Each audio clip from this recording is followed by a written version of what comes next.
నమస్తే మామ గంగాని అయితే ఒక చాక్లెట్ తీసుకొని దాని బిల్ అయితే చెక్ చేస్తున్నాడు. దాన్ని వచ్చేసి రూ. 13 అయితే పడ్డది. ఆ రూ. 13తో చాక్లెట్ తీసుకున్నాడు దాకంటే కిలో జిమ్మలు తీసుకుంటే ఉన్నోళ్ళందరం తినచ్చు అనగానే అలా చాక్లెట్ పక్కకి పెట్టేసి జిమ్మల కడికి వచ్చేసి ఉంటుంది. జిమ్మలు తీసుకొని కూరగాయలు తీసుకుందాం అంటే కూరగాయలు రూమ్ లో ఉన్నాయి రానబట్టే రూమ్ కు చూసేదాకంటే కూరగాయలు లేవు. మళ్ళీ మార్కెట్కి వచ్చినాం మేమైతే మళ్ళీ మార్కెట్కి వచ్చి కూరగాయలు అయితే తీసుకుని ఉంటుంది. గంగాని అయితే జిమ్మలు కడిగి జిమ్మలు ఫ్రై చేస్తానంట అన్నుండే. జిమ్మలు మంచి కడగకపోతే స్మెల్ వస్తుంది. అవునా సిటీలో పుట్టిన మా పల్లెటూరులో మీకే మంచిగా నీకు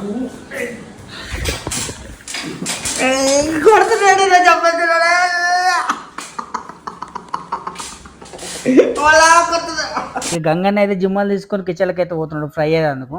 నేను పొద్దున్న నుంచి ఏం తినలే అనగానే గరం గరం అన్నం మీదకి వెళ్ళి మామిడి కారం ఎల్లిగడ్డ కారం వేసుకొని కలుపుకొని తిన్నుంటి. గరం గరం ఎల్లిగడ్డ కారం వేసుకొని మామిడి కారం వేసుకొని గరం అన్నం మీద కొద్దిగా నెయ్యి వేసుకొని తింటే మాత్రం వేరే లెవెల్ ఉన్నది. నేను కొద్దిగా కడుపులో వేసేసుకొని కిచెన్లకి అయితే నేను కూడా వేనుంటి. ఇంతలోనే జిమ్మలు కూడా ఫ్రై అయిపోయినుండే. ఇక మెంతలు లేవు అనగానే మళ్ళా రూమ్ పోయి మెంతలు తీసుకురాందుకు మన రూమ్ కి అయితే పోతున్నాయి. జిమ్మలు ఏం వేసినా ఏం వేయకపోయినా నడుతాయి కానీ మెంతలు లేకపోతే మాత్రం కూర లెక్కన ఉండదు. మెంతులు తీసుకొని పోయేదాకంటే జిమ్మలు మొత్తం ఫ్రై అయిపోయినాయి. గంజు పై మీద వాడేసి తగినంత ఆయిల్ పోసుకొని కొద్ది ఆయిల్ గరంగానే జీలకర్ర ఆవాలు మెంతులు వాడేసుకొని దంచుకున్న ఉల్లిగడ్డ పేస్ట్ మీదికెళ్ళి వాడేసుకొని 4 మిరపకాయలు వాడే ఉల్లిగడ్డ పేస్ట్ కొద్దిగా గోలిన తర్వాత తగినంత ఉప్పు పసుపు వాడేసుకొని మీదికెళ్ళి ఒక టమాటో కోసేసుకొని అది వాడేసుకొని లైట్ గోలిన తర్వాత తగినంత కారం వాడేసి కొద్దిగా గోలిన తర్వాత చింతపండు పోసినట్టు ఇక కొద్ది వాటర్ ఎక్కతెక్కన పోసినట్టు కూర వేస్తారు రాగానే ఫ్రై చేసుకున్న జిమ్మలు ఒక్కొక్కటి అయితే మెల్లగా వాడేసినట్టు. ఇక జిమ్మలు వేసి నుంచి జిమ్మలు దించేంత వరకు అయితే చెంచా అస్సలు పెట్టద్దు. చెంచా పెడితే మాత్రం మళ్ళా జిమ్మలు గులుగులు అయిపోతాయి.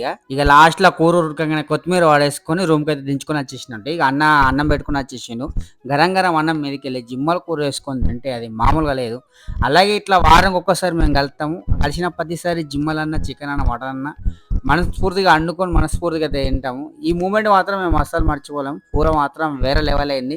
మీరు కూడా ఒకవేళ ట్రై చేయాలంటే మాత్రం ఇలాగనే ట్రై చేయండి. ఇక లాస్ట్ కు కూరలు మొత్తం కట్టేసుకొని గంజిని మొత్తం తోమేసినాం. ఇది ఇరులా టెంకర్ వచ్చింది తీసుకుంటే నెక్స్ట్ పడేద్దాం.